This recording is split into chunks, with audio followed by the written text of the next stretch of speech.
mundo acompanhar. Porque senão a gente faz uma salada, irmãos, né? E existem saladas que ficam boas, mas tem saladas que às vezes você tenta misturar tanta coisa ali que não fica legal. Então, o livro de Apocalipse a gente tem que ser cuidadoso, porque senão você começa a misturar demais as coisas ali e a gente corre o risco de se perder. Então, nós vamos falar sobre se a igreja vai passar pela tribulação, se a igreja não vai passar pela tribulação, se o reino milenar é algo realmente literal, se esses 1000 anos que Apocalipse fala é algo literal, vai haver um reino milenar, se Cristo vai virar e vai estabelecer o seu reino durante 1000 anos nessa terra, ou isso é apenas algo simbólico. Então tudo isso nós vamos tratar aqui mais adiante. Tá bom? Fiquem tranquilos, né? Não tenham pressa, né? Eu sei que esse é um tema que alguns irmãos têm mais interesses, outros já dizem, isso aí para mim também não, né? É muito semelhante. Ontem, para algumas pessoas, aconteceu um fato extraordinário, que é o quê? Homens e uma mulher voltaram do espaço. Uau! Para outros, nada, né? Tem gente que nem sabia que tinha ido. Tipo a Geise, que acabou de falar assim, ó, tinham ido, né? Porque não faz diferença nenhuma e tá tudo bem, porque para mim também, irmãos, eu sei que traz avanços tecnológicos, não sei o quê. Agora, na minha vida parece que não tem mudança nenhuma esse treco aí, né? Então, assim, essas questões, muitas vezes, elas passam despercebidas, né? A gente pode continuar a nossa vida espiritual sem precisar saber tudo sobre isso. Ok? Mas nós vamos chegar lá, porque eu sei que alguns irmãos às vezes ficam assim, tá, mas quando é que a gente vai falar do milênio? Quando é que a gente vai falar da tribulação? Então, fiquem em paz que nós vamos falar sobre isso. E eu peço que os irmãos sejam cuidadosos para a gente não colocar as coisas antes da hora aí. Então, hoje, Apocalipse capítulo 10 é o tema que nós vamos estudar aqui. O verso-chave diz, vi outro anjo forte, né? O verso-chave ali é o versículo 1 e 2, primeira parte. Vi outro anjo forte, descendo do céu, envolto em nuvem, com arco-íris por cima de sua cabeça. O rosto dele era como o sol, as pernas eram como coluna de fogo. O anjo tinha na mão um livrinho aberto. Então, essa é uma descrição que João faz dentre tantas visões, né, digamos assim, que João tem lá na ilha de Patmos, e que depois ele escreve, que nós conhecemos como Apocalipse, essa é uma das visões. A primeira coisa, irmãos, é que a gente precisa entender quem é esse anjo, né? Quem é esse ser poderoso? É interessante a gente destacar que houve um movimento, né, cultural chamado renascentismo, né, que começou a retratar, por exemplo, os seres celestiais de uma maneira um tanto quanto até bizarra.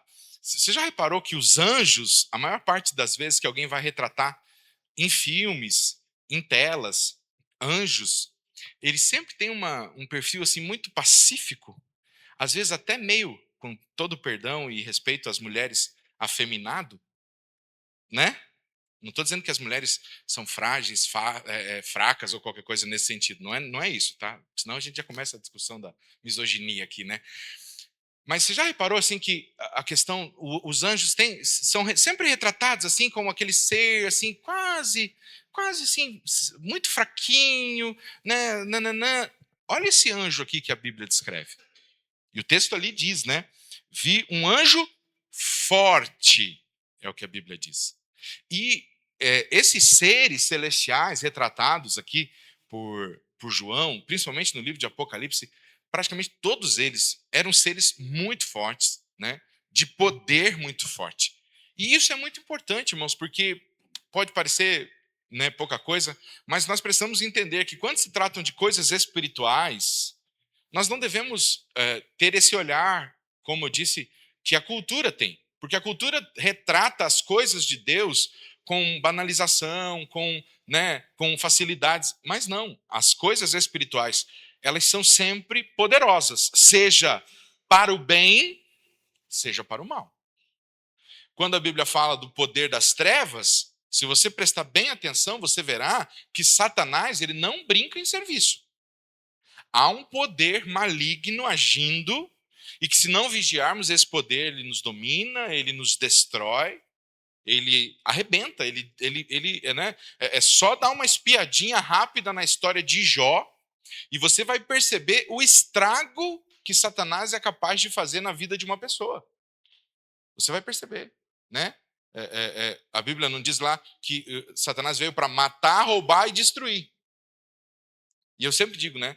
Se as pessoas parassem e pensassem no que Satanás é capaz de fazer realmente, e dentro da permissão de Deus o que ele é capaz de fazer, elas parariam de chamá-lo, né? No dia a dia, às vezes ele só porque tropeçou já fala o nome dele, chama por ele, né? Então, há um poder maligno, mas também há um poder divino muito grande. E aqui o texto diz que o anjo era um anjo forte. E aí ele traz algumas descrições que quando olhamos essas descrições sobre esse anjo, essa descrição ela se assemelha a descrições muito parecidas com, em alguns momentos, descrições do próprio Cristo. E há alguns estudiosos que defendem a visão de que esse anjo é o próprio Cristo.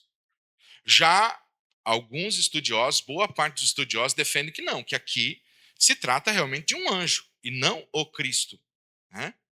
E nós seguimos a linha de que aqui a Bíblia está falando de um anjo, que simboliza, que pode representar o poder de Cristo, né, que representa o poder de Deus, mas que não é o Cristo, né? Não é o Cristo em si, é um anjo.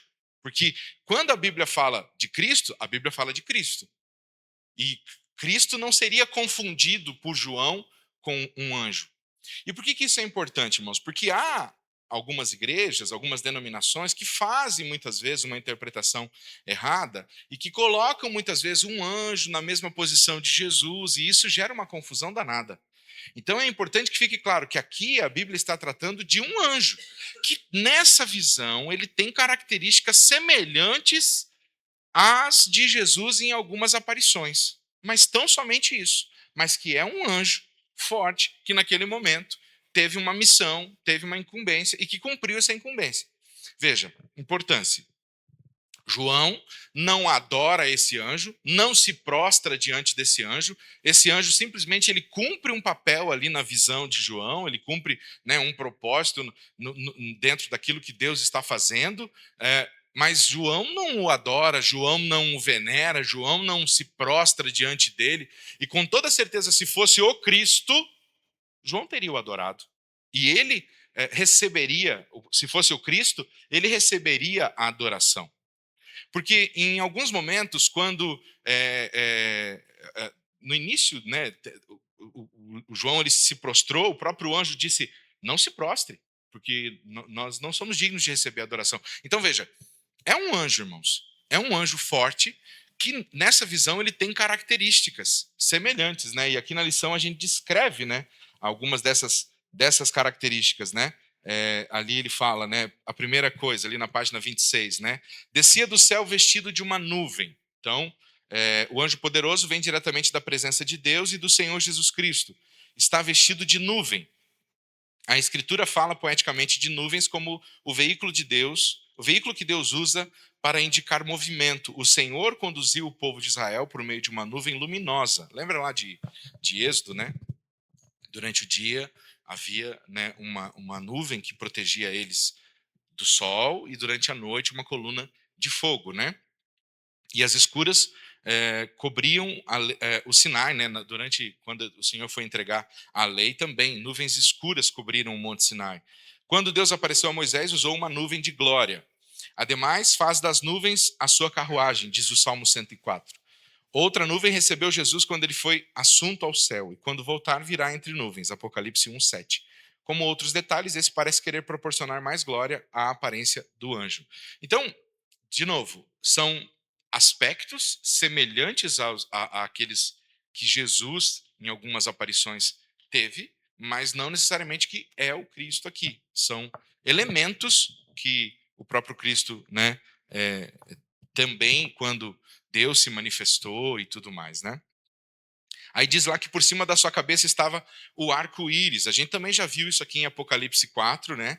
Que o arco-íris também apareceu lá quando João viu o trono. E aqui no texto, no nosso comentário,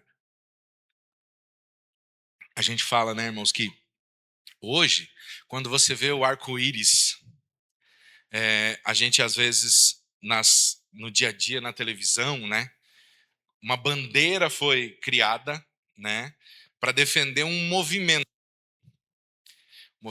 LGBTQPI, não sei o que, não sei o que, não sei o que, né?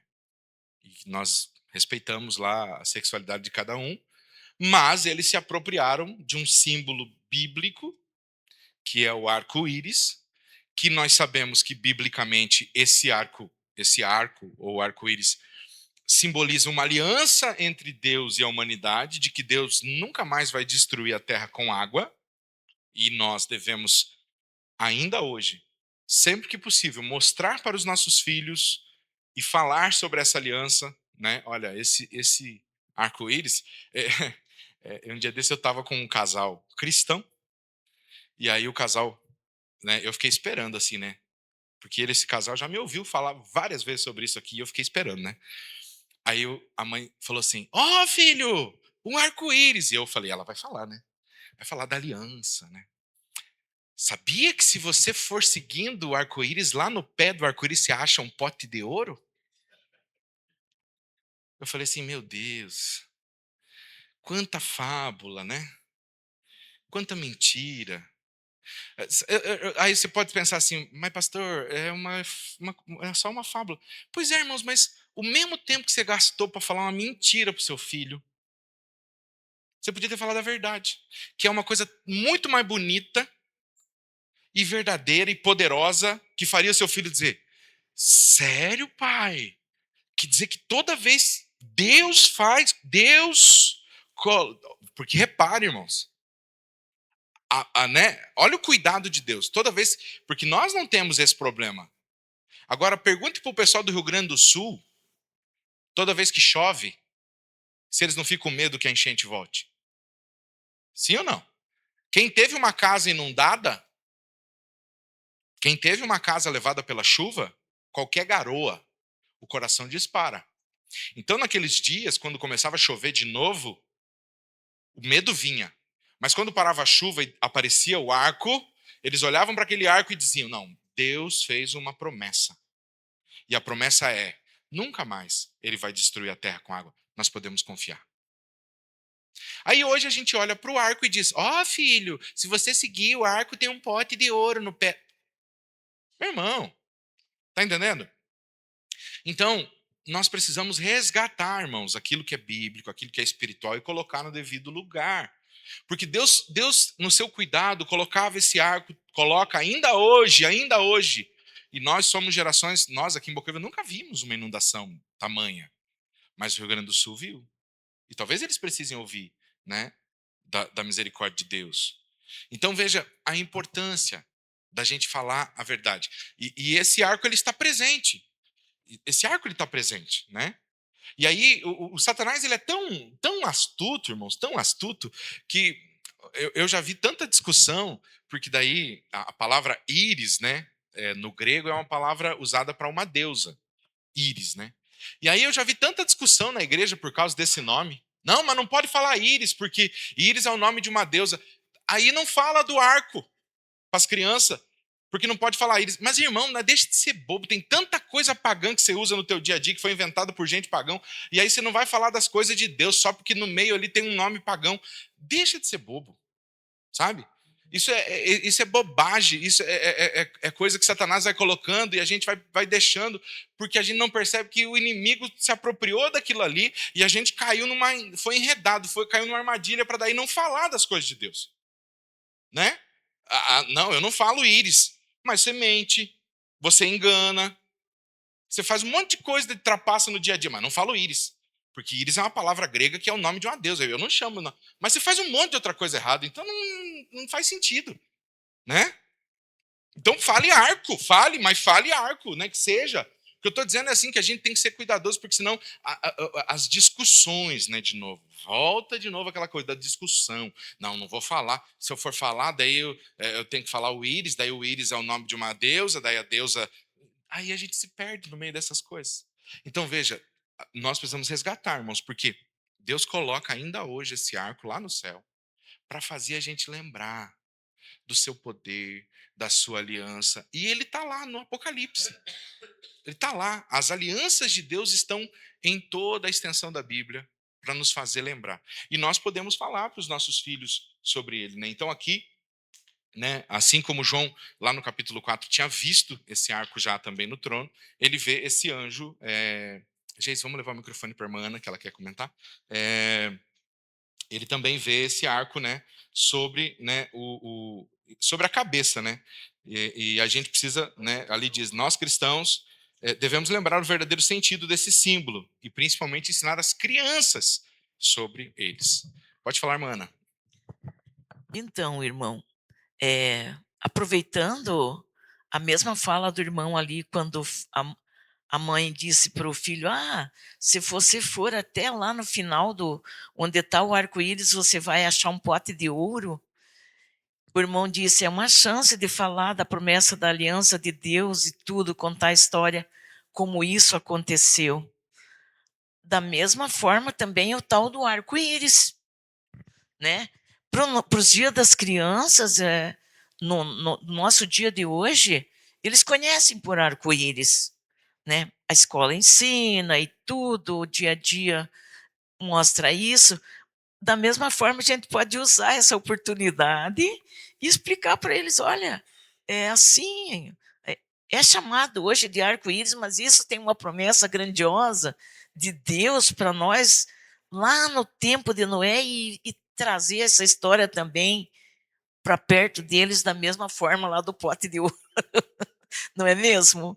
Então, são oportunidades que a gente tem de falar com uma criança, com uma pessoa que não conhece a realidade dos fatos. E isso é maravilhoso, porque é uma chance da gente se aproximar da linguagem deles, contando a verdade sobre aquele assunto. Era só isso, desculpe, irmão, eu interferi na sua Não, não. fala. Exatamente aquilo que a gente vinha dizendo, né? Isso, né? Algumas traduções trazem arco celeste, né? E algumas outras, justamente, irmãos, por que que alguns tradutores, e é importante a gente colocar isso aqui, irmãos, por que que alguns tradutores, no lugar de celeste, colocaram íris? Aí alguém vai dizer assim, porque são endemoniados. Não, irmãos. Isso é objeto de estudo. Porque se eles colocam celeste, alguém sabe o que é um arco celeste? Mas se eu disser arco-íris, todo mundo sabe o que é um arco-íris. Você está entendendo? Então, para aproximar o texto das pessoas, aí muitos aqui, se eu não dissesse que íris é uma palavra grega, que é o nome de uma deusa, não iam nem saber. Mas houve uma bênção que foi pesquisar e disse: Íris é o nome de uma deusa, e começou a semear essa confusão no meio do povo de Deus. Porque isso não muda em nada o texto bíblico, irmãos, em nada, nada, nada, nada. Porque se a gente começar a pegar semântica de palavra, a gente é que nem escutar o CD da Xuxa de trás para frente, irmão. Você vai encontrar um monte de palavrão em nome do demônio ali. E os crentes faziam isso na década de 90, acredite, Bino. Você que chegou há pouco tempo. O povo colocava um CD para tocar de trás para frente e daí dizia: Ó, falou demônio. Mas claro, irmãos, se botar uma pregação do pastor mais iluminado tocado de trás para frente, vai ter palavra que vai aparecer esquisita. Então, o que eu estou dizendo é assim: nós precisamos ser cuidadosos, irmãos, porque os estudiosos, tradutores, quando eles fazem uma tradução, eles não fogem do original. Eles são cuidadosos. Não, a gente tem que manter o original aqui. A essência do texto, a gente, né? A sociedade bíblica é muito séria com relação a isso. Mas a gente tem que tornar o texto próximo das pessoas. E como eu disse, 98% das pessoas não sabe que íris é o nome de uma deusa grega, nananana. Mas ele sabe que arco-íris é um arco que aparece no céu depois da chuva. Então vamos manter o arco-íris. Porque isso aqui não vai mudar nada na fé das pessoas, entendeu? É isso, né? Diga lá, Johnny. Pois é. Exatamente. Então, assim, de novo, aí, aquilo que a irmã Ana acabou de dizer também, né? A gente, às vezes, perde a oportunidade, né? De ensinar, de falar, né? Porque daí a gente fica com esses medos, né? Com esses pavores. Então, veja, o texto está dizendo ali que estava lá. Aí, outra descrição. Seu rosto era como o sol, né? Como o rosto de Jesus era como o sol que brilha em todo o seu fulgor, né? No capítulo 1, verso 16, há referência ao rosto do anjo que se torna igual ao sol. Isso significa que ele veio da presença de Jesus. Também na transfiguração, quando Jesus apareceu em glória, seu rosto brilhava como o sol. Como já afirmamos, embora haja bastante semelhança entre a descrição do anjo e da pessoa do Senhor Jesus, não há prova suficiente para dizermos que o anjo é Cristo. Dá para lembrar também de Moisés, né, irmãos? Moisés, quando...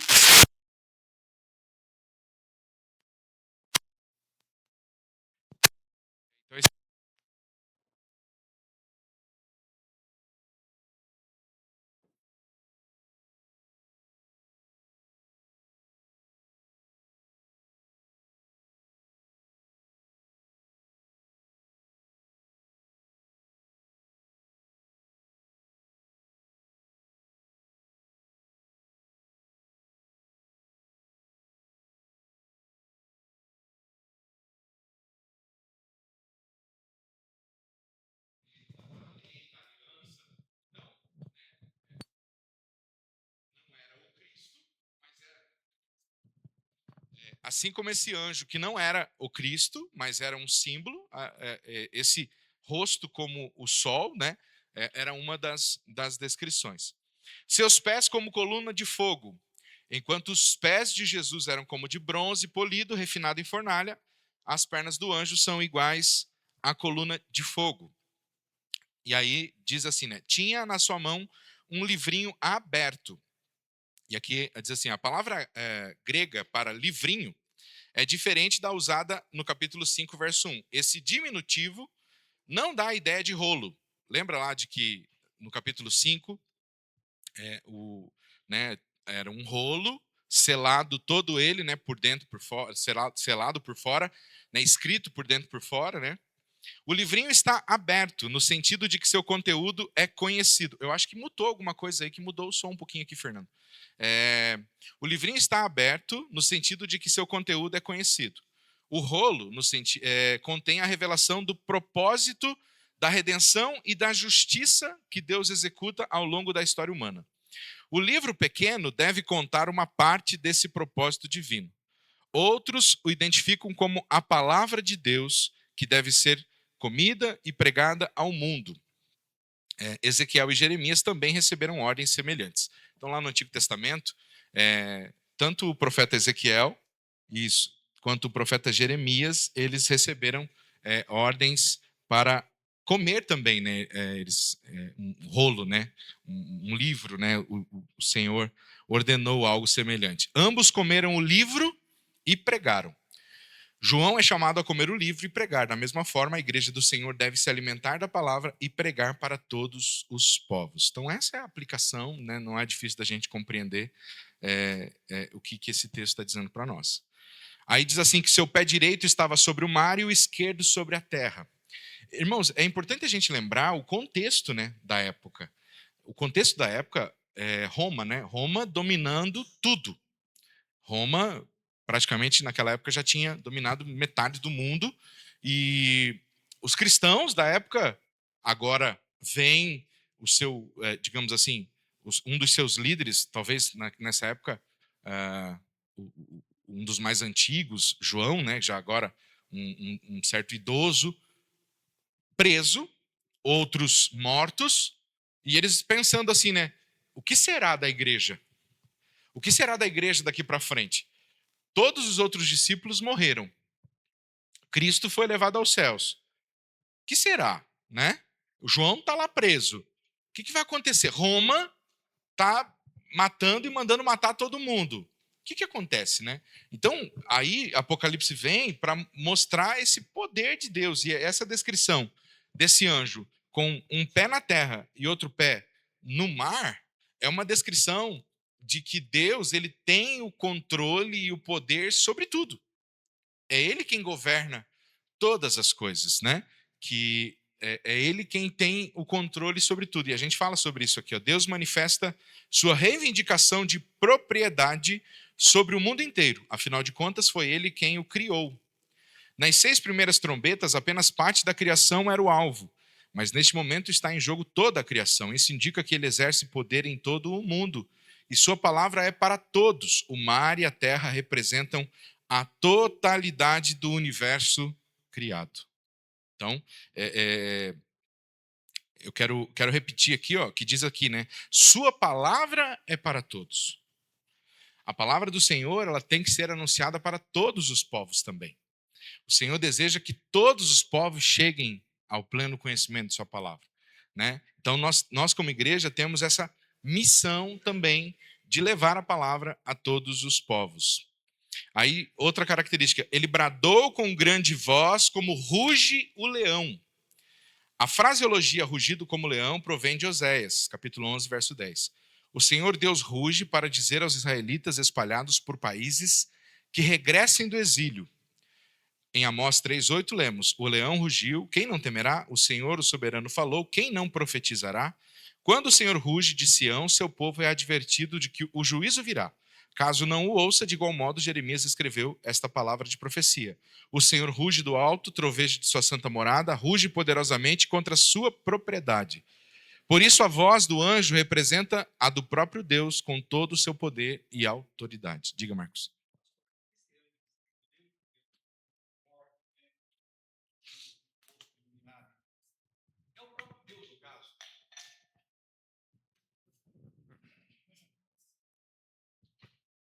Você já terminou? Porque daí vem descrevendo mais aqui Isso. sobre ele bradou com voz forte, né? E rugido como leão. O Senhor Deus ruge para dizer. Então, é o que a gente. Só descreva para mim essa visão de João sobre Isso. esse anjo forte. É um anjo que ele tem características do próprio Cristo, do próprio Deus. Como eu disse, né? Quando ele fala e aquilo que está ao redor dele representa aquilo que Deus é, aquilo que Cristo é, entendeu? De repente está com um pé na terra e um pé no mar. Isso, né? Então ele representa o poder de Deus, entendeu? Mas não é. Mas não é. Assim como, por exemplo, a igreja hoje, a igreja ela está incumbida de um poder divino sobre a terra, mas ela não é Deus. Tá entendendo? Ela recebeu a autoridade de Deus para fazer certas coisas, mas a igreja não é Deus. Entendeu? Assim como esse anjo, ele tem autoridade para falar, para fazer, ele tem ele, ali em volta dele. Porque no caso ele está em volta do trono de Deus, é isso? Isso, a visão está acontecendo ali, entendeu? Mas está acontecendo com Deus presente e as coisas isso, acontecendo. Exatamente. Porque pode ver que ali, mais adiante, você vai ver o texto dizendo assim, né? Aquele que falava comigo. Então, João de novo vai voltar e vai ver quem? Cristo falando com ele, né? Então, assim, é um anjo que recebeu a autoridade de Deus para fazer e para agir, né? Fazer essas coisas. E o texto começa dizendo, um anjo muito forte, né? E aí a gente olha essa expressão e aí a gente vê ele falando, pé na terra, dá a impressão que ele que é o próprio Deus, né? Mas não, é um anjo poderoso, né? E aí a gente começa também a pensar que, embora a gente imagine que todos os anjos são iguais, não, há anjos que têm mais poder, há uma hierarquia lá que a gente desconhece, mas que fica claro que tem anjos que têm mais poder, que são mais poderosos, alguma coisa nesse sentido. Pastor. Voltando lá, pastor, lá quando o pastor falou sobre Moisés, né, que estava com o rosto resplandecente. Então, Moisés era um homem normal, né, comum. Mas por que ele resplandeceu? Porque ele estava na presença de Deus, o resplendor de Deus que brilhou o rosto dele. E esse anjo também ele saiu da glória, ele veio lá da presença de Deus. Ele saiu todo cheio né? Então eu vejo assim, né? Esse anjo. Ele saiu de lá da presença de Deus, né? Ele veio com mensagens poderosas, né? Fortes. Da mesma forma, o Senhor Jesus ele diz assim: ó, se vocês crerem, vocês farão sinais maiores do que esse. Né? E ainda hoje, né, quando pessoas muitas vezes são usadas por Deus para fazer milagres e sinais e prodígios, é comum até algumas pessoas passarem a idolatrar essas pessoas, não é? Porque elas estão agindo sob direção e poder de Deus, é o Senhor quem está agindo através delas. Mas é o Senhor quem está agindo. Então, aqui, nesse caso, o Senhor está agindo através desse anjo, digamos assim. O Senhor deu permissão, deu autoridade, deu poder para que esse anjo pudesse realizar esses prodígios. Mas é um anjo, né? Entendeu? Ok, aí a última Característica, havendo clamado, os 7 trovões emitiram as suas vozes. E aí o que eu acho interessante, trovões falando, né? No meio dos trovões ali, algum tipo de linguagem, né? A Bíblia diz que a voz de Deus é poderosa como o trovão, lá no Salmo 29:3. O número 7 aparece 54 vezes no Apocalipse. O numeral significa completo, total. Nesta passagem, o som ganha ainda mais força ao ser dito que foram 7 trovões. É importante informar que quando a Bíblia usa a palavra trovão, quase sempre traz uma mensagem do juízo. João entendeu a mensagem por intermédio dos trovões, mas não recebeu autorização para escrevê-la. Muitos podem questionar o que as vozes disseram e por que não lhe foi permitido escrever, mas não devemos especular o que Deus não nos revelou. Precisamos lembrar, as coisas encobertas pertencem ao Senhor, nosso Deus, porém as reveladas pertencem a nós e a nossos filhos para sempre, para que cumpramos todas as palavras desta lei. Deuteronômio 29:29. Veja, irmãos, eu sempre tenho dito, né? Claro que nós devemos, o Senhor Jesus, ele diz, examinai as Escrituras. Só que quando o Senhor diz para a gente examinar as Escrituras, junte uma coisa com a outra. Porque a Bíblia é um quebra-cabeça. A Bíblia, como nós temos ela hoje, nós não temos ela escrita ali de forma cronológica. Hoje você já consegue na internet encontrar, né, a sequência dos livros de forma cronológica, né? Cada uma escrita ao seu tempo. Esse profeta foi contemporâneo desse outro, esse aqui foi contemporâneo desse rei. Mas do jeito que a gente tem hoje ali, né, principalmente a partir dos profetas, não está em forma cronológica. E as profecias, você tem que ir juntando uma coisa com a outra. Quando Jesus diz para examinar, é para você juntar, pegar tudo que tem aqui dentro, mas só o que está aqui dentro.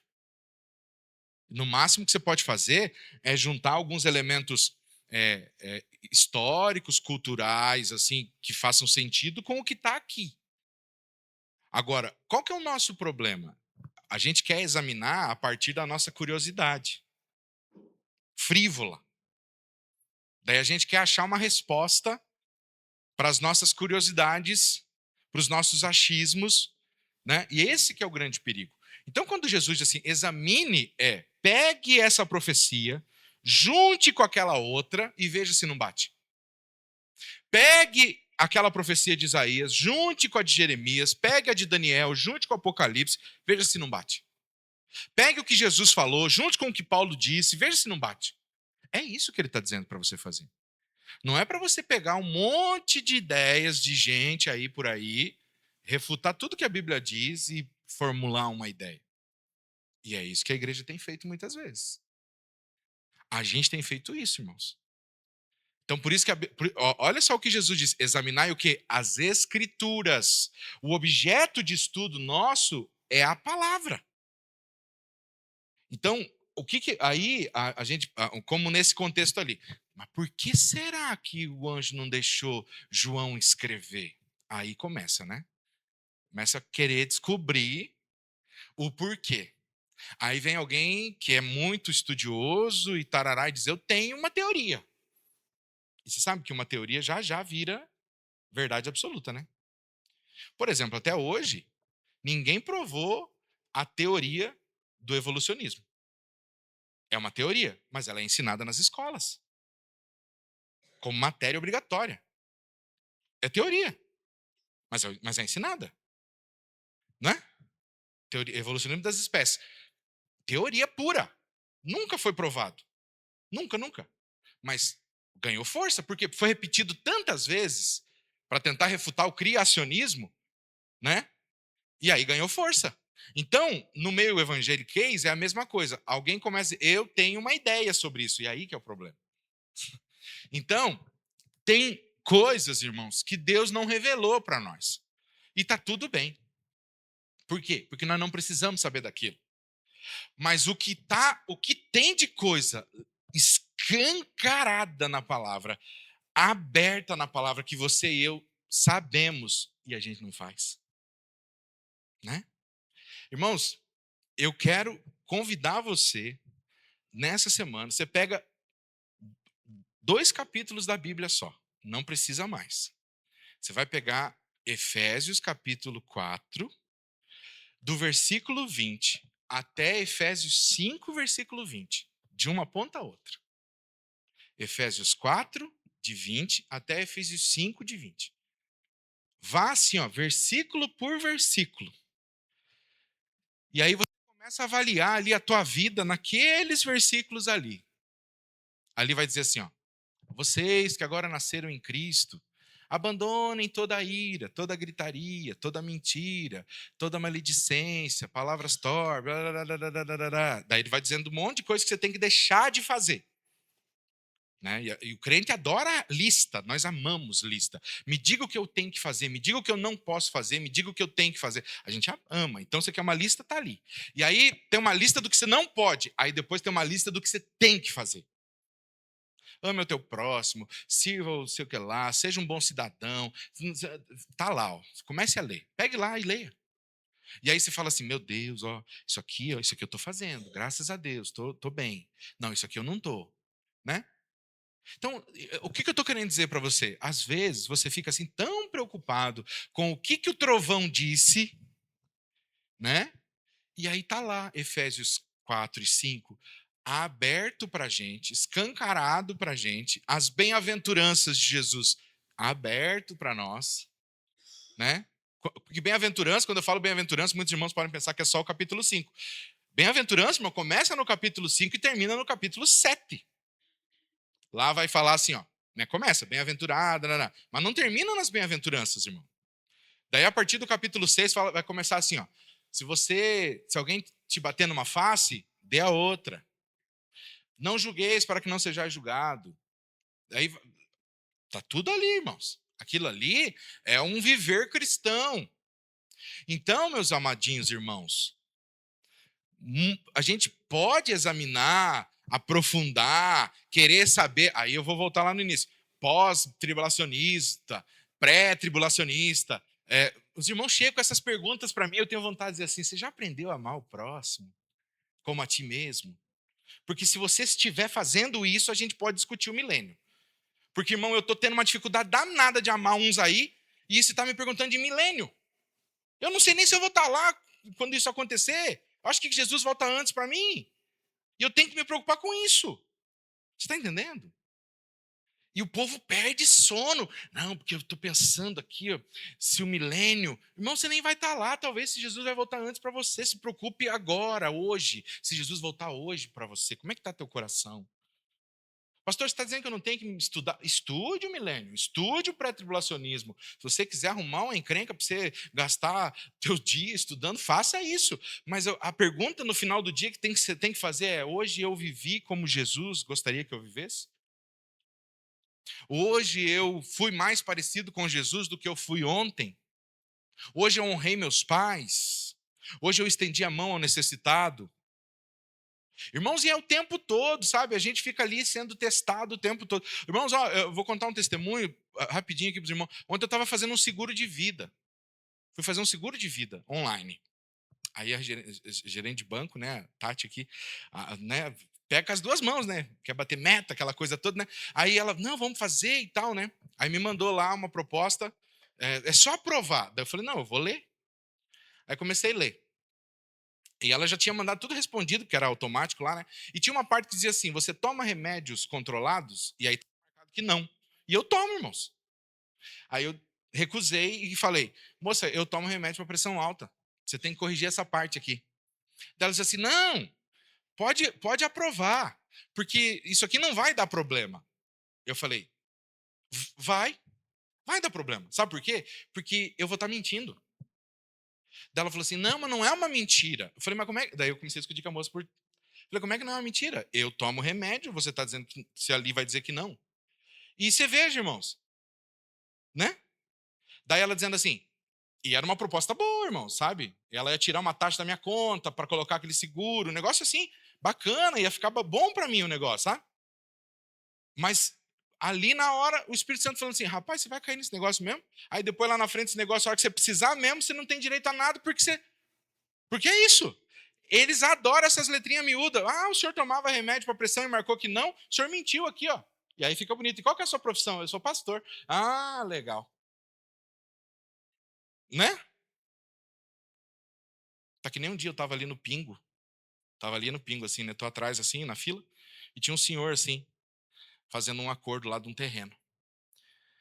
E aí o Pingo, né? Meu Deus, o Pingo acho que conhece tudo quanto é canto desse Bocaiúva aqui, né? Acho que aquele homem não tem buraco em Bocaiúva que ele não conheça, né? Daí o homem negociando lá uma terra com outro homem lá. E aí eu tô atrás aqui, só escutando, né, a conversa deles assim, porque ali não tem onde você ficar, né?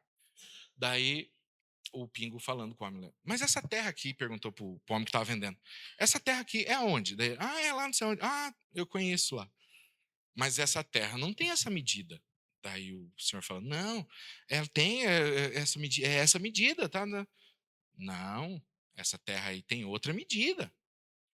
Não, é essa medida. Não sei o quê. Sei que no frigir da história, o Pingo falou assim: eu sei o que o senhor está fazendo. O senhor colocou essa medida menor aqui porque o senhor está querendo pagar menos imposto. Não é isso que o senhor está querendo fazer? Daí o senhorzinho falou: porque daí, né, aqui no papel, porque o que importa é a nossa palavra aqui, né? Daí o Pingo falou assim: não, senhor, o que importa é o papel, o que importa é o que a lei diz. Com todo respeito, com o que o senhor trabalha? Perguntou pro senhor. Adivinha com o que o homem trabalhava? Eu sou pastor, disse o homem. Eu saí, irmãos, eu fui embora. Falei, não, não vou nem ficar aqui, eu sou o próximo da fila. Fiquei com vergonha, irmãos. O Pingo olhou para mim, porque ele me conhecia, né? Eu balancei a cabeça e falei assim, pois eu volto, Pingo. Porque eu fiquei morrendo de vergonha daquele meu colega que estava ali na minha frente. Então, irmãos, o que eu estou querendo dizer? A gente fica ali. O que o trovão disse? Ora, né? Irmãos, vamos. O que o Espírito Santo já revelou para mim? O que eu já sei? Então, eu já estou praticando aquilo que eu sei. Que se eu estiver fazendo aquilo que eu já sei, aí eu posso dar um passinho a mais. Eu posso ir um pouco mais adiante. Porque senão eu só fico assim, né? Querendo ir mais adiante, mais adiante. Porque, né, o professor Edson, que aqui está. Hoje, por força do governo, vocês têm que aprovar quem não sabe a matéria. Infelizmente. Infelizmente. Mas houve um tempo que reprovava aluno, né? Se o aluno não soubesse, não passava de ano. Então, irmãos, nós precisamos entender isso, que o evangelho, irmãos, ele é simples. Você não precisa se preocupar com essas coisas tão grandiosas. Há gente que Deus tem levantado para debater, para discutir, para trabalhar isso nas igrejas, mas a maioria de nós, o que nós vamos precisar fazer? Ser sal e luz no nosso dia a dia. E ser sal e luz não precisa de muita coisa, não. Sim ou não? Sal e luz, irmãos, é a coisa mais simples. Veja que Jesus usou duas coisas tão simples. Porque sal e luz é a coisa mais simples que tem. Um pouquinho de sal é suficiente. Um fachinho de luz faz toda a diferença. Então veja que Jesus não pediu para a gente ser uma coisa muito complexa. Ele não falou assim, você tem que ser, e a gente está querendo, né? Você tem que ser um diamante. E tem gente que está querendo, né? Eu quero ser um diamante. Mas amém, que você seja. Ele falou assim: basta que você seja sal. Que onde você estiver, você faça a diferença. Um pouquinho, um pouquinho de cristianismo ali, um pouquinho de, né, que você uma pitadinha de luz, porque João diz, né, a luz resplandece nas trevas. Quanto mais escuro o buraco que você tiver, aí é ali que você vai brilhar, ali que a luz vai resplandecer. Às vezes vai ser ruim para os olhos dos outros, as pessoas vão ficar incomodadas mesmo, né? Vai arder os olhos dela, mas é ali que o Senhor te colocou. O sal vai fazer diferença, né? Experimente uma comida sem sal e uma comida com sal. Basta você ficar uns dias no hospital para você ver a diferença que o sal faz na tua vida, irmãos, né? A falta dele, a presença de muito sal. Então, assim, tudo isso. Então, Jesus pediu para a gente ser simples. Então, igreja, não precisa de muito, não. Vamos tomar cuidado com isso, porque a gente às vezes fica nessa de o que o trovão disse? E aí a gente está perdendo a oportunidade de viver coisas maravilhosas no nosso dia a dia, de ensinar para os nossos filhos o que o arco-íris representa após a chuva. Bom, Edson.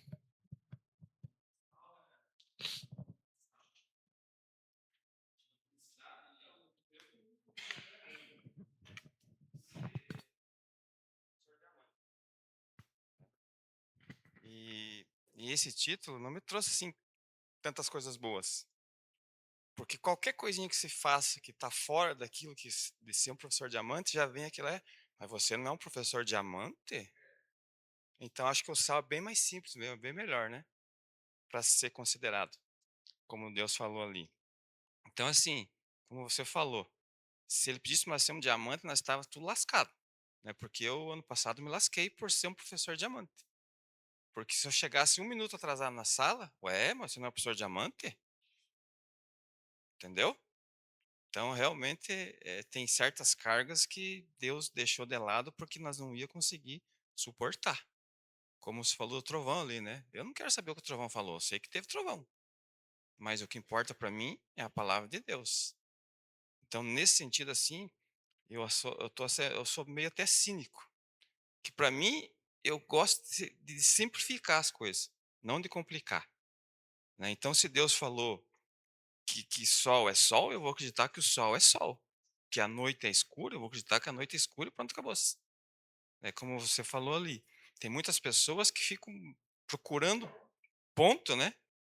Para poder desvirtuar a palavra de Deus. Então, assim, ano passado eu provei isso e é difícil mesmo. Até hoje, de vez em quando, professor Diamante, ó. Se ele está fazendo, imagina nós. Então é complicado. Exatamente, né? E aí aqui no versículo 6 ele diz assim, ó, e jurou por aquele que vive para todo sempre, o mesmo que criou o céu, a terra, o mar e tudo que neles há, dizendo, já não haverá demora. E aí, Marcos, você vê, né? O anjo jurou, as vozes ali juraram, né? Então, não faria sentido, né, ele jurar por ele mesmo, né? Então, né, você vê como é um outro ser, né, que está falando, né? E aí ele diz, não haverá demora. João teve essa visão, né, no ano ali 90 depois de Cristo, nós estamos em 2026. Muitas dessas visões vêm se cumprindo ao longo do tempo. Mas nós temos que lembrar, né, irmãos, que o Senhor, ele tem cumprido a sua palavra na vida dos seus servos diariamente, e nós devemos estar atentos e preparados para o cumprimento das promessas do Senhor a qualquer momento. Que às vezes a gente fica nessa perspectiva de que, não, ainda tem tempo. Não, vai demorar. Não. O texto sempre, quando falamos de juízo, quando falamos da volta do Senhor, é algo que sempre o texto bíblico deixa claro a urgência, a iminência.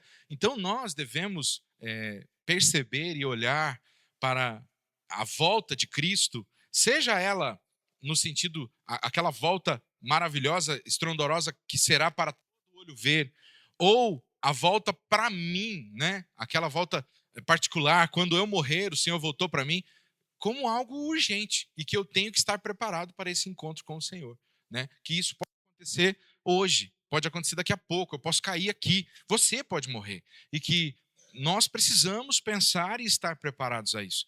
Nós devemos viver, né? O texto, né, tem uma frase do Hernandes Dias Lopes que diz assim, que nós devemos estar com os pés nessa terra, mas com a cabeça sempre no céu.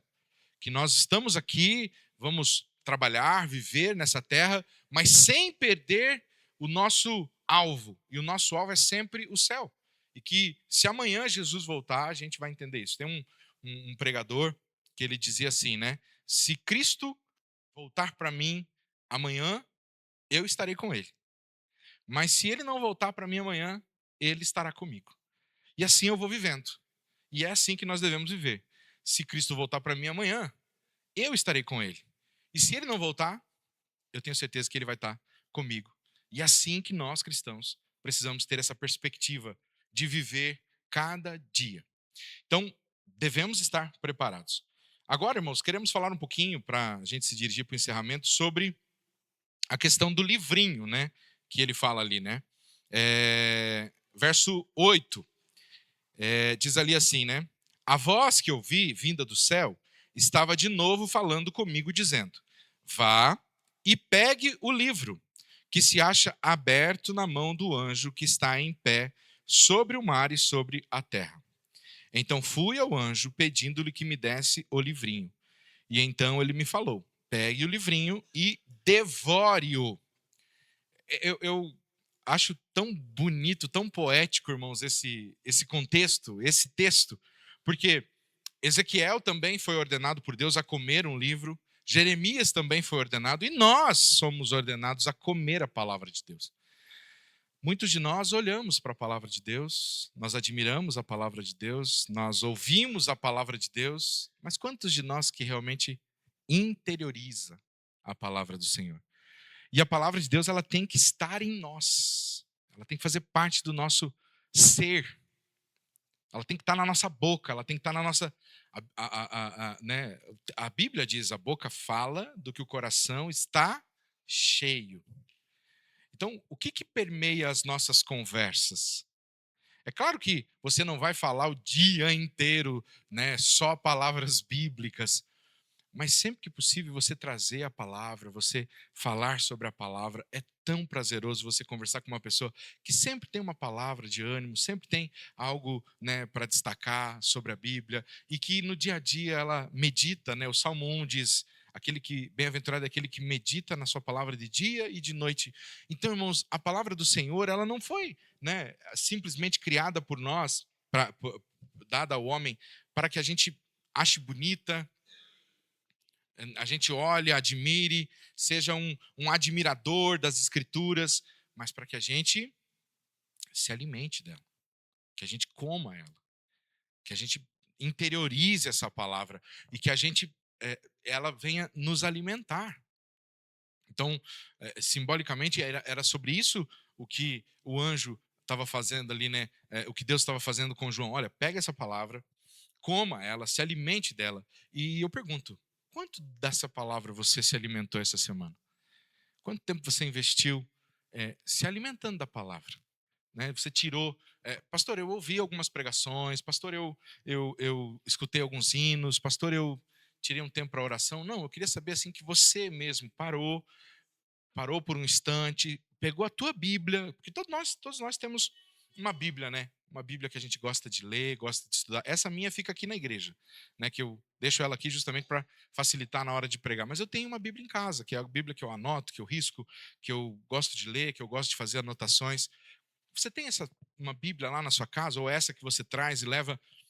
Quanto tempo você investiu se alimentando da palavra? Eu preciso perguntar isso para você parar um pouquinho e pensar, poxa vida, quantas refeições você fez? Quantas refeições você fez ao longo dessa semana? Quanto tempo você passou no seu celular? Quanto tempo você passou vendo série? Trabalhando, a gente sabe que a gente precisa trabalhar, estudando, a gente precisa estudar. Mas quanto tempo você organizou para você se dedicar às coisas espirituais, às doutrinas espirituais? Quanto tempo você reservou para ler a palavra? Mesmo às vezes sem entender muito o que você estava lendo, mesmo sem compreender, né? E veja, a Bíblia é tão maravilhosa que no livro de Abacuque, o profeta diz assim, Deus diz assim para o profeta: escreva a minha lei numa tabuinha, para que mesmo quem passar correndo possa ler. Então, haverão dias que você vai ter um tempo, que você vai conseguir sentar, vai conseguir se deliciar, vai conseguir ler, vai conseguir riscar, né? Eu vejo que tem gente assim que vai fazer a meditação, aí pega marca-texto, caderno para anotar. Tem gente que é mais simples, só a Bíblia mesmo e uma xícara de café e está tudo bem. Mas haverão dias que você vai ter tempo para sentar, pegar a Bíblia, né, ler, parar, meditar. E haverão dias que vai ser corrido mesmo. Não importa. Haverão dias que a gente vai fazer como Deus ordenou a Abacuque, vai passar correndo. Mas você tirou pelo menos esse dia para você, né, ali, às vezes dentro do carro mesmo, tirar um momento, ler 1 ou 2 versículos e orar sobre aquilo que você leu. Porque eu tenho procurado praticar, irmãos, orar a palavra. Eu leio alguns versículos, às vezes, não muitos, né? Versículos assim mais do Novo Testamento, principalmente como esses que eu sugeri que você leia mais tarde, esses que falam mais sobre a nossa vida pessoal. E aí eu paro ali, né, e começo a conversar com o texto, e conversar com Deus, dizendo: Senhor, me ajuda a viver isso aqui. Eu ainda reconheço que eu preciso melhorar muito nisso aqui. Senhor, realmente, às vezes a ira toma conta do meu coração. Senhor, de fato, eu ainda preciso melhorar nessa parte aqui do tempo. Eu não estou remindo o tempo como poderia. Senhor, tem misericórdia, me ajuda a organizar minha casa. Então eu vou orando a Bíblia, aquilo que o texto bíblico está sugerindo para mim. Comece a fazer isso. Você vai pegar um versículo, você vai ver quanto assunto você tem para conversar com Deus, para alinhar a tua vida com aquele versículo. Irmãos, porque às vezes as pessoas falam assim, mas eu não consigo ler a Bíblia, mas eu leio e não entendo. Irmãos, a Bíblia é a palavra de Deus, não é possível que a gente não vai ter prazer em ouvir Deus falar. Alguma coisa de muito errado está no nosso coração se a gente não está tendo prazer em ouvir Deus, né? Se a gente não está tendo prazer em ouvir a voz de Deus, que é a santa palavra dele, então a gente precisa rever algumas coisas. Então, nós precisamos comer a palavra do Senhor. E não pode ser só aqui. Porque se você só faz isso aqui, ao restante da semana você vai morrer anêmico. Você vai desfalecer, você vai, né? Então, amados, de novo, pense um pouquinho. Quanto tempo você dedicou? Se você fosse somar, né? Você tirou o dízimo do seu tempo essa semana, né? Nós tiramos o dízimo dos recursos que Deus tem colocado na nossa mão. Mas será que eu consegui tirar um pouquinho do dízimo do tempo que Deus me deu? Muitos de nós estamos aí sendo levados, né, pelo celular, pelos prazeres, né, do dia a dia, pelas facilidades, pela canseira. Mas a gente precisa, irmãos, resgatar as doutrinas espirituais, que é realmente a gente parar aquele momento e não negociar aquele momento com ninguém e com nada e se dedicar à doutrina espiritual. A gente não abrir mão daquele momento e dizer, não, agora é o meu momento com Deus, eu vou me fechar aqui, né? A menos que a casa pegue fogo, não me tire daqui, né? Então a gente precisa disso. A gente precisa fazer isso em família, né? Eu já compartilhei aqui e eu estou fazendo isso, irmãos, não para me engrandecer, eu estou fazendo isso porque eu quero incentivar outros homens a fazer isso. Eu já disse que no ano passado Deus me cobrou porque eu vinha trabalhando aqui na igreja, curso bíblico, curso de casais, curso de homens, curso de mulheres, curso não sei do que lá, e o Senhor começou a me cobrar assim que eu não estava estudando a Bíblia com minhas filhas e minha esposa em casa.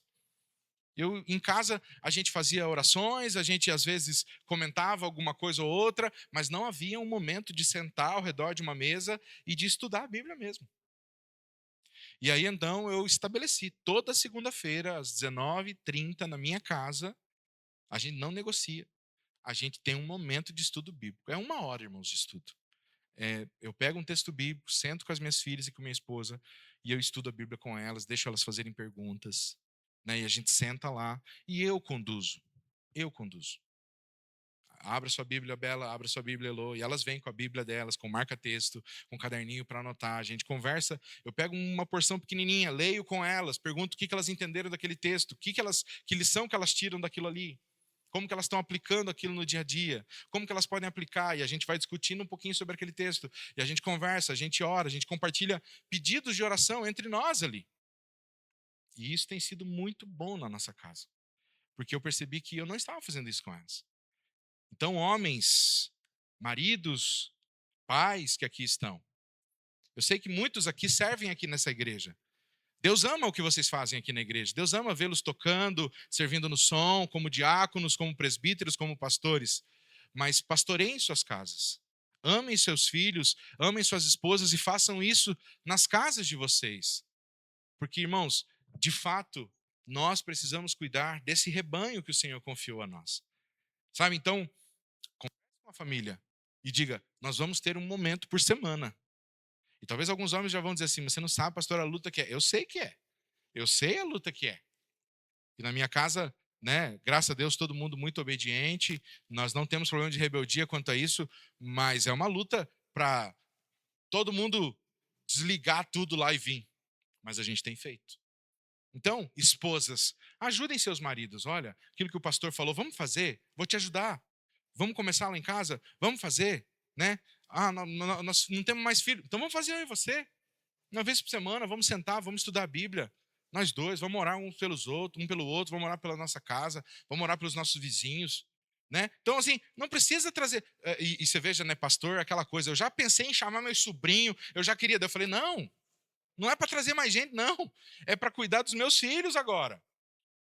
Porque eu já pensei assim, não, acho que eu vou chamar meu sobrinho para participar. O Espírito Santo falou assim, não, esse é um momento para você e sua família. Então, irmãos, a palavra de Deus tem que ser comida, interiorizada em nós. Então, quanto da palavra está no meu e no seu coração? E aí o texto diz que na boca né? Na boca, aquele livro seria doce, mas que no estômago seria amargo, né?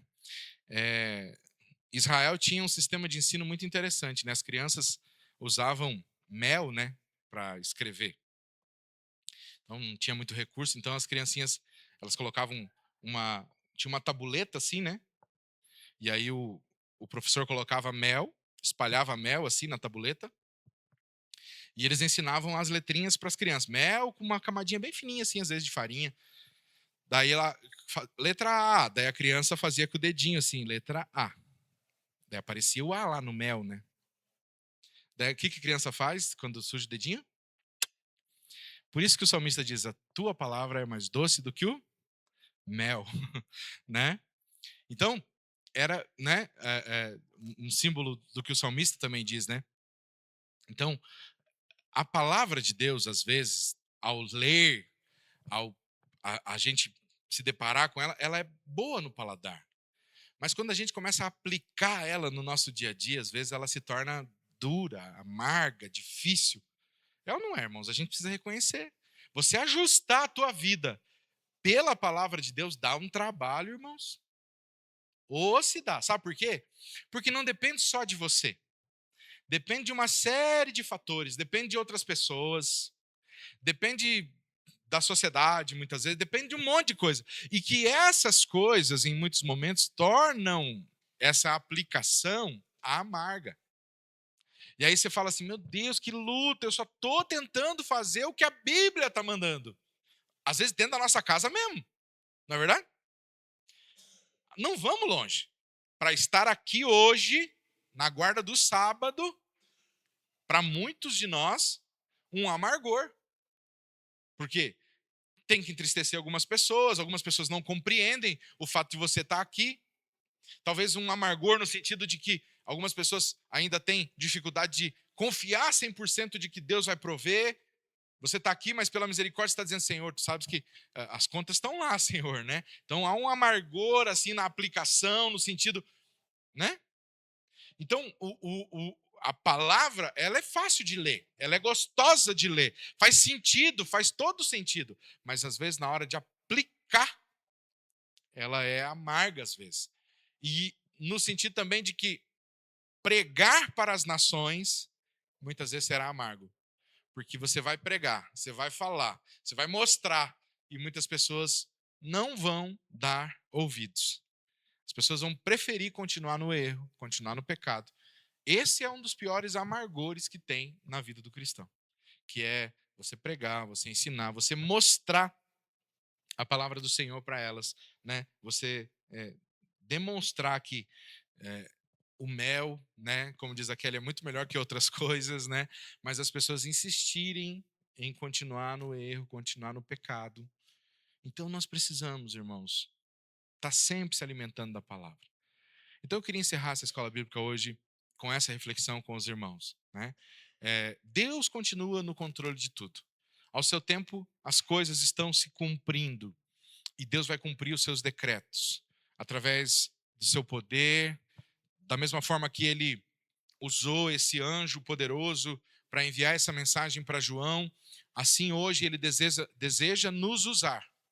E se hoje Deus desejar usar você e a mim para enviar uma mensagem forte, para enviar uma mensagem poderosa, nós estamos preparados para cumprir com essa ordem? Nós estamos preparados para cumprir com esse propósito? Nós estamos preparados para, né, obedecer a tudo que Deus tem mandado e tem ordenado que nós façamos? Para que a gente possa fazer isso, nós precisamos estar fortalecidos pela palavra do Senhor.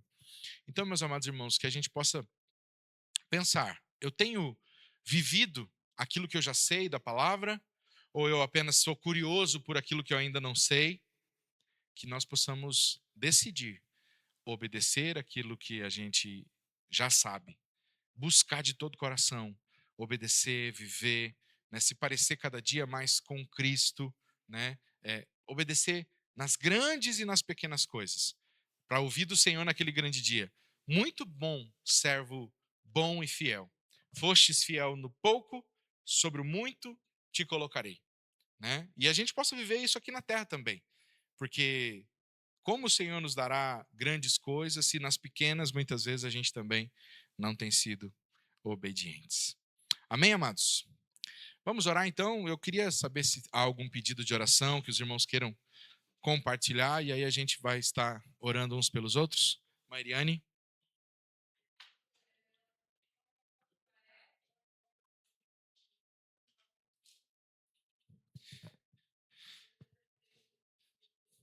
Oração pelo Gael, né? Continuamos orando, né? Que está internado. Irmão Edson. Os filhos. Amém. Luan. Deus abençoe. Mãe Ivone.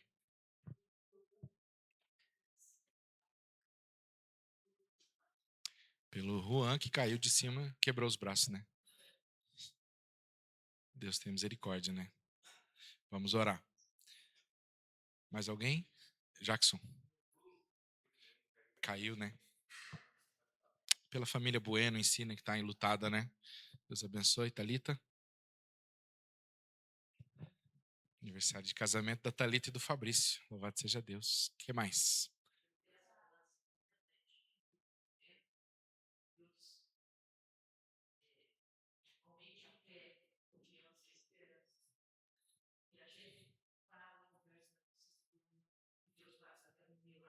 Amém. Pelos netos, né? Irmã Maria Luísa?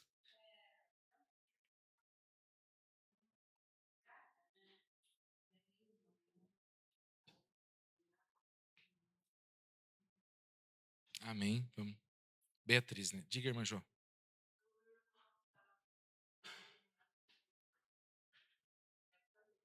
Amém. Amém. Vamos orar. Amém. Então, irmã Camila.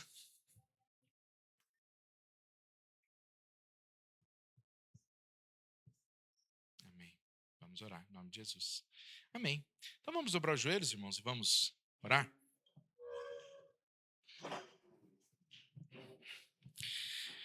Santíssimo Deus, te agradecemos, Senhor, por tantas bênçãos que o Senhor tem derramado.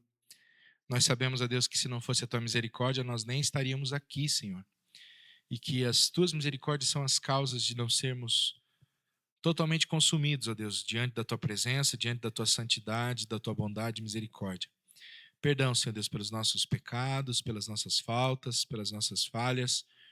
Ó Deus, e nos ajuda, Senhor Deus, nos ajuda a cumprir o teu querer, o teu chamado para as nossas vidas, a viver de acordo com a tua palavra, a realmente nos alimentar da tua santa palavra e que a tua palavra faça parte da nossa vida, das nossas conversas, do nosso dia a dia, das nossas negociações, dos nossos relacionamentos, da nossa família, do casamento, da relação com os filhos. Ó Deus querido, assim nós entregamos tudo ao Senhor e pedimos que o Senhor derrame graça nas nossas casas, nas nossas famílias, nas relações familiares, sobre os casamentos, sobre as relações entre pais e filhos. Ó Deus, derrama teu óleo santo sobre nós, tira, Pai, todo o atrito, todo espírito de rebeldia, Senhor Deus, esteja abençoando. E agora, Pai, colocamos diante de Ti todo o pedido de oração que foi feito aqui nesta manhã. O Senhor acolheu e ouviu cada pedido, cada nome que aqui foi citado. O Senhor Deus está diante do Senhor e Tu és poderoso para fazer, Pai. Além daquilo que pedimos, além daquilo que pensamos, Tu és todo poderoso para curar, para restaurar, para salvar, Senhor Deus, para encaminhar. E nós entregamos toda a causa nas Tuas mãos, porque Tu és o único que pode fazer, Senhor Deus. Oramos pela família Bueno, pedindo o consolo, o conforto sobre essa família. Oramos pelos enfermos, oramos por aqueles que precisam de direção do Senhor, Pai querido. Nesta manhã também oramos pelos irmãos que não puderam estar conosco, oramos pelos irmãos que nos acompanham pela live, oramos por aqueles que irão assistir posteriormente, que o Senhor também fale com cada um deles, ó Deus. Assim te louvamos por esta igreja, te louvamos pela nossa conferência, pedimos que o Senhor continue abençoando, Pai, todo o trabalho que a tua igreja tem feito, que o Senhor dirija, Pai, esteja à frente de tudo, e no dia de hoje, tudo aquilo que ainda vai ser feito, Pai. No nome de Jesus, nós oramos e agradecemos. Amém.